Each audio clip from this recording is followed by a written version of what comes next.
Hi guys, welcome back to my channel. आज का video होने वाला है थोड़ा सा अलग एंड थोड़ा सा इंटरेस्टिंग, क्योंकि हम बात करने वाले हैं यूएस में सैलरी कितनी होती है, खर्चा कितना होता है, एक्सपेंसेस कितने होते हैं, मंथली कितना सेव कर पाते हो, साल में कितना सेव कर पाते हो या फिर कितना सेव करना चाहिए। तो ये टॉपिक ऐसा है जो सबको ही जानना होता है। बेसिकली डजेंट मैटर आप कहाँ हो, आप इंडिया में हो, यूएस में हो, आप जॉब पे आ रहे हो या पढ़ने आ रहे हो। ये क्यूरियोसिटी तो रहती है, और आप नहीं भी आना चाह रहे हो तो भी आप जानना तो चाहते हो ना कि लोग जो जा रहे हैं वो कितना अर्न करते हैं, कितना सेव कर सकते हैं, जाना वर्थ इट है कि नहीं। तो आज इस सब चीज़ को मैं अपने एक्सपीरियंस, अपने पर्सपेक्टिव से बताऊंगी। अब हो सकता है कि कहीं पे आप कोई और वीडियो देखो, उसमें कोई कुछ और बोल रहा हो, क्योंकि सबके लाइफ को इंजॉय करने के तरीके अलग होते हैं। आई वुड से जीने के तरीके अलग होते हैं, सबके गोल्स अलग होते हैं, सबकी डिज़ायर्स अलग होते हैं। तो फिर हम इस चीज़ को जनरलाइज नहीं कर सकते, बट मैं काफ़ी हद तक एक आई वुड से बहुत ही लेट्स से कि मैं बहुत ही ऐसे नहीं जाऊंगी कि आप बहुत खर्चा करते हो या फिर आप बहुत सेव करते हो, राइट। मैं कोशिश करूंगी कि मैं इसको एक मीडियम लेवल पे रखूं, राइट, कि ये सबके कैटेगरी में फिट हो सके और सब रिलेट कर सके मैं जो बोल रही हूँ। तो पहला लेट्स से कि आप यहाँ पे आप आए, डजेंट मैटर, राइट, कि आपने पढ़ाई की या फिर आप इंडिया से आए। Will get back to it later, वो कि उसका एक फैक्टर आएगा, इम्पैक्ट होता है। बट अभी हम ऐसे कंसिडर करते हैं कि आप यहाँ पे हो यूएस में and you started working and you are making around 100K। अब 100K मैंने क्यों लिया? आप 150 भी हो सकते हो, आप 200 भी हो सकते हो, आप 250 भी हो सकते हो, but 100 is something which is average, right. आप अगर फ्रेशर हो तो 65, 75, 85 में भी हो सकते हो। आप इंडिया से आए हो, L1 पे आए हो, H1B पे हो, you are close to that figure, 100, 120, 130, 90, 95। तो एक्सपीरियंस के बेसिस पे भी ये सब चीज़ें चेंज होती रहती हैं। I let's stick to 100 and let me be very clear कि 100 को भी अच्छा माना जाता है, कंसिडरिंग अगर आप डायरेक्ट इंडिया से आ रहे हो या फिर आप किसी फैंग में प्लेस्ड नहीं हो। एक्सेप्ट अगर आप फैंग में हो या फिर बे एरिया में हो, तो फिर आपकी सैलरी अगर हाई होगी तो आपका रेंट भी हाई होगा, आपका कॉस्ट स्टैंडर्ड ऑफ लिविंग भी हाई होगा। तो हम उस सब चीज़ों में नहीं जाने वाले। मैं ये वीडियो में बहुत ही जेनरिक वे में, एक सिंपल लैंग्वेज में, सिंपली जो किसी को भी समझ में आ जाए उस तरीके से। तो जो सबसे हैवी चंक होता है या जो मेजर खर्चा जिसे बोलते हैं, तो मैं अभी जो ये मैं बताने वाली हूँ ये ऐसे कंसिडर करके बता रही हूँ कि आप सिंगल हो, आप फैमिली के साथ नहीं हो, राइट। एंड क्योंकि अगर आप फैमिली के साथ हो, पार्टनर के साथ हो, बच्चों के साथ हो, तो चीज़ें वेरी कर सकती हैं। रेंट शायद वेरी ना करे उतना, but other things may get little higher and also depends कि अगर आपका पार्टनर वर्क नहीं कर रहा है तो। अगर आपका पार्टनर भी वर्किंग है तो इट्स फाइन, तब सेम ही होगा, क्योंकि आप दो लोग कमा रहे हो और आपके एक्सपेंस भी वैसे मैनेज हो जाते हैं, राइट, कंसोलिडेटेड। तो अभी मैं कंसिडर कर रही हूँ कि आप सिंगल हो और एटलीस्ट डजेंट मैटर आप मैरिड हो नहीं हो, बट आप यूएस में सिंगल हो एंड आपका पार्टनर आपके साथ नहीं है, आपके बच्चे आपके साथ नहीं है, एंड आपने एक डिसेंट साइज अपार्टमेंट ले रखा है 1 बेडरूम का। और हाँ, यहाँ पे ऐसे रूल्स भी होते हैं कि अगर आपकी फैमिली बड़ी है तो आपको उस हिसाब से अपार्टमेंट लेना होता है, राइट, या घर लेना होता है। जैसे अगर आपकी फैमिली में ज़्यादा मेंबर्स हैं तो you can not go with 1 bedroom, ऐसा नहीं है, यहाँ पे रूल्स हैं। और अगर उन्होंने इंस्पेक्शन किया और आप पकड़े गए तो दिल इम्पोज hefty फाइन्स, एंड शायद वो आपको वेकेट कर सकते हैं या डिपोर्ट भी कर सकते हैं। यू नेवर नो, अभी तो बहुत कुछ हो रहा है। बट येस, एज पर मतलब अगर आप ऐसे लाइक ज़्यादा मेंबर्स हो और आप एक बेडरूम में रह रहे हो और अगर इंस्पेक्ट आप पकड़े गए तो आप पे फाइन लग सकता है। It's not allowed. तो वो रूल में नहीं है, बट आप सिंगल हो तो आपके लिए 1 बेडरूम ठीक है। 1 बेडरूम का आपने अपार्टमेंट लिया। नाउ इट डिपेंड्स कि आपने किस स्टेट में लिया, आप कहाँ पे हो। तो आप कंसिडर कर सकते हो कि अगर आपने जैसे शिकागो में हो, आपने वहाँ पे लिया तो अराउंड 22 $2,000 से $2,500 में आपका डिसेंट 1 बेडरूम अपार्टमेंट आ जाएगा, कंसीडरिंग एरिया, नेबरहुड, जो भी आप बोलते हो इसको, यहाँ पे डिसेंट रहेगा। हाँ, तो that's average I am saying. But आप थोड़ा चीपर उसमें भी जा सकते हो, 1500, 1600, 1700 थोड़ा सा और।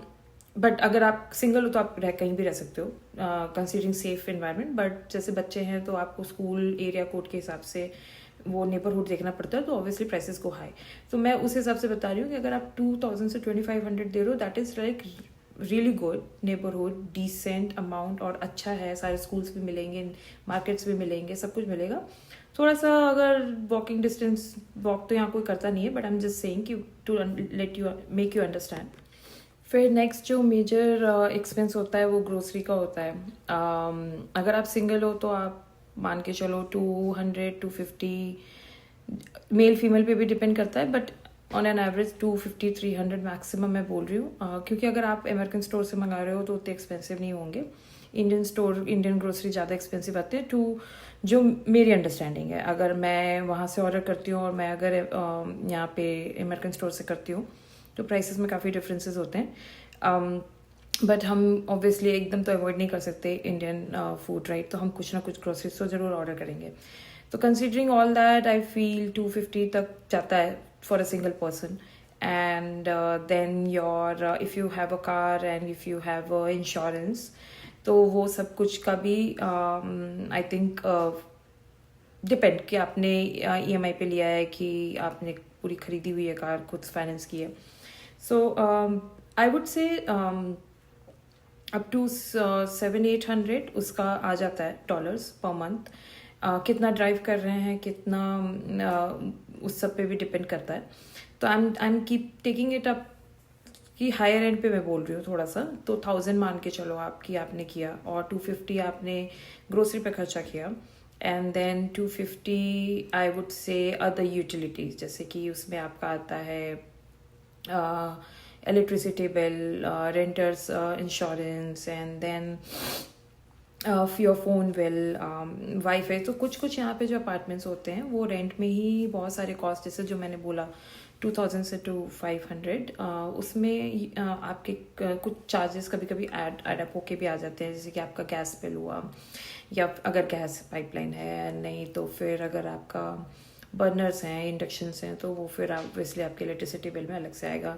वाटर, ट्रैश एंड जैसे मेरा अपार्टमेंट है तो वहाँ पे मुझे वाईफाई इंक्लूडेड है, तो उससे मुझे केबल का भी कनेक्शन मिलता है। ऑल दो वो मैं देखती नहीं हूँ, सब्सक्रिप्शन से लेके देखते हैं सब। बट हम जस्ट सेइंग कि वो सब भी कहीं, हर अपार्टमेंट का कुछ अलग डील्स होते हैं, तो कभी कभी कुछ चीज कॉस्ट इंक्लूडेड होते हैं, बट इलेक्ट्रिसिटी यूजुअली नहीं रहेगा, right? I am considering all that, car, grocery and जो भी बाकी के खर्चे आपके हो जाते हैं, कुछ ना कुछ ले दे के आपका मान लो 500 और वो 1500 और ऊपर से रख लो 2000 के अराउंड आप। और ये सब मैं मैक्सिमम पे ही बोल रही हूँ। इससे ज़्यादा अगर कोई करता है तो फिर वो बहुत ज़्यादा खर्चा कर रहा है, क्योंकि ग्रोसरी में फिर भी आप ऊपर नीचे कर सकते हो कंसिडरिंग कि बच्चे हैं या फैमिली है, बट अदर फैक्टर्स पे उतना अमाउंट पे चेंजेस। सो ये जो भी मैंने अभी कैलकुलेट कराया, ये सारे आपके आप बोल सकते हो कि मैंडेटरी एक्सपेंस है, इसमें आप कहीं भी कट ऑफ नहीं कर सकते। तो क्लोज टू 3500 आपका जाता ही जाता है, 500 और आप ऑन एन एवरेज बजट रख लो।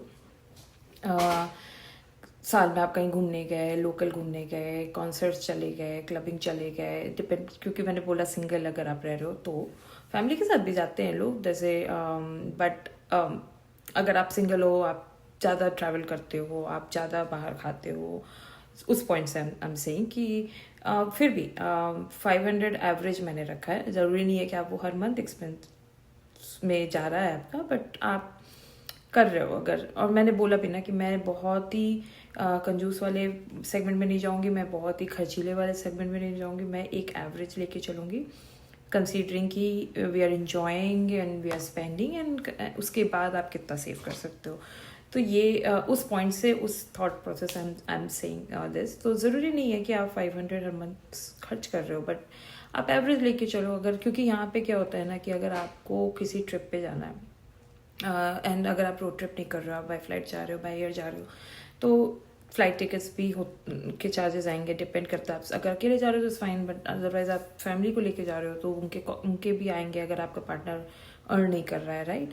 एंड देन जैसे अगर अब मैं एग्जांपल दूं कि अगर आप न्यूयॉर्क जाते हो तो New York is expensive city, right, या मायमी या फिर वेगस, कहीं भी आप जा रहे हो तो होटल के स्टे वगैरह ही, स्पेशली आप जब जाओगे घूमने तो वो लॉन्ग वीकेंड्स होंगे यहाँ पे यूजुअली, तभी सब जाते हैं, तो ऑलरेडी वो प्राइस जो होते हैं वो थोड़े से बढ़ जाते हैं। न्यू ईयर पे काफ़ी, मतलब आई हैव सीन कि न्यू ईयर के टाइम पे अच्छे होटल्स इन वेगस वो 500 पर नाइट भी चार्ज करते हैं, which is not like a lot of money. अगर आप ऐसे देखो तो इंडिया में भी बहुत एक्सपेंसिव हो जाते हैं न्यू ईयर के टाइम पे, और यहाँ के जो वो होटल होते हैं वो तो काफ़ी ही लाइक अच्छे होटल रहते हैं, तो ऐसा नहीं है कि आपको सर्विसेज नहीं मिलेंगे, बट यूजुअली वो इतने महंगे नहीं रहेंगे।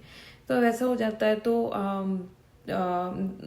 आई मीन वो यहाँ पे घूमना फिरना भी इट्स नॉट लाइक कि बहुत सस्ता है। एयरबीएनबी वगैरह भी कोई बहुत ऐसे चीप नहीं होते, सेम ही होते हैं। कुछ कुछ अगर आप एकदम ही बाहर जाके रह रहे हो, then you are renting a car and then you are driving through the city, that's a difference. तो मैंने बोला ना कि पैसे बचाने के भी तरीके हैं, but I am telling you कि व्हेन यू आर लिविंग के आराम से इंजॉय कर रहे हैं, उतना सोच नहीं रहे हैं, वैसा वाले कैटेगरी में। एंड देन ऑब्वियसली यहाँ पे आप शॉपिंग भी करोगे, बिकॉज आप कंट्रोल ही नहीं कर सकते, आपको कुछ ना कुछ अच्छा ही लगेगा, कुछ पसंद ही आएगा बाहर निकलोगे तो शॉपिंग वाली बात में मुझे याद आया कि मैंने यहाँ यूएस में शॉपिंग के ऊपर बहुत सारे वीडियोस बनाए, बहुत सारे तो नहीं लेकिन दो तीन वीडियोस बनाए हैं कि $1 में क्या मिलता है, या फिर यूएस में शॉपिंग कैसी होती है, और गर्ल्स के लिए सैलून में अगर आप जा रहे हो तो क्या खर्च होते हैं। उसमें मैंने उस टाइम पे बनाया था जब मैं मास्टर्स कर रही थी।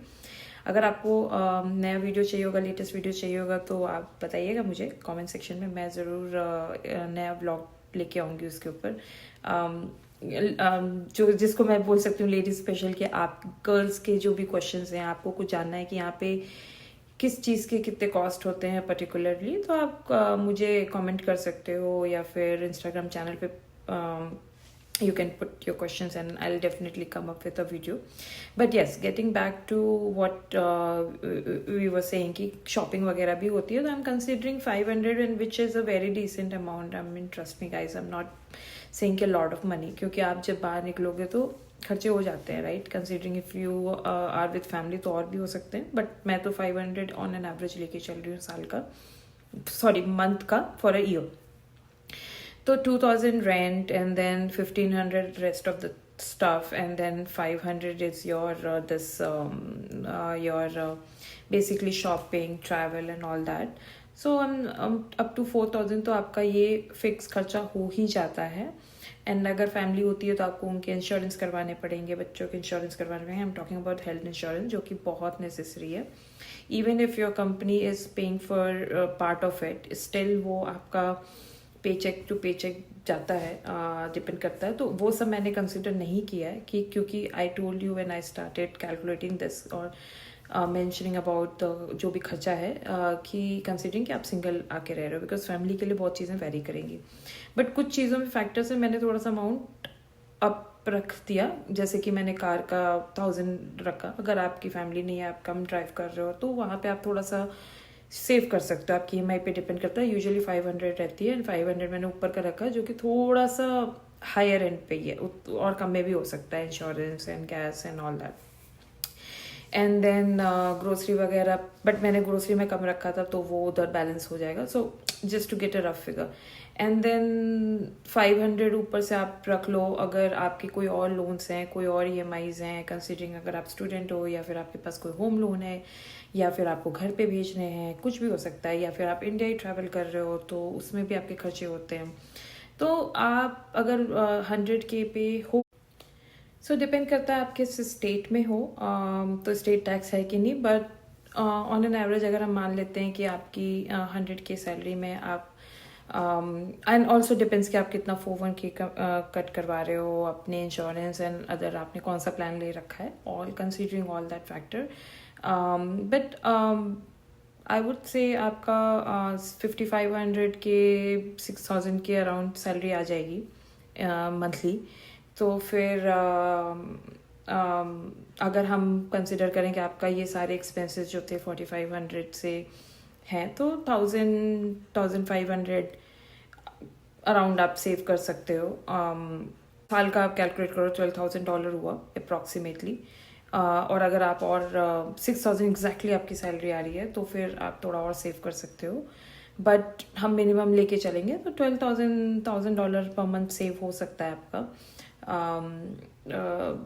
Considering your single, right. तो 12,000, तो अगर आप यहाँ पे 3 साल हो तो अप्रॉक्सीमेटली $30,000 to $40,000 आप सेव कर सकते हो ईजिली। और अगर आप और थोड़ा सा कैलकुलेट कर लो, जो भी मैंने खर्चे बताए, खर्चे यही होते हैं। एंड देन अब आप हर साल इंडिया जा रहे हो, बहुत सारा गिफ्ट लेके जा रहे हो, वहाँ पे भी बहुत खर्चे कर रहे हो, तो वो फिर ऑब्वियसली कहीं ना कहीं से तो कट डाउन होगा। या बहुत ही ब्रांडेड चीज़ों पे बहुत शॉपिंग कर रहे हो, बहुत ज़्यादा ट्रिप कर रहे हैं, बहुत पार्टीज़ कर रहे हैं, या फिर बहुत कुछ लोन है, या फिर फैमिली को बहुत ज़्यादा सपोर्ट करना है, या फिर लाइक सबके अलग अलग रिस्पॉन्सिबिलिटीज़ हैं, तो उससे little bit up and down. But on an average यही कैलकुलेशन है, $10,000 to $12,000 आप सेव कर सकते हो ऑन 100 की सैलरी। तो अगर आप हाई लेवल पे देखोगे तो इट्स लाइक परसेंटेज लगा लो, फिर जैसा सैलरी बढ़ रहा है वैसे खर्चे भी बढ़ते हैं सबके। बड़ा घर हो जाता है, बड़ी गाड़ी हो जाती है।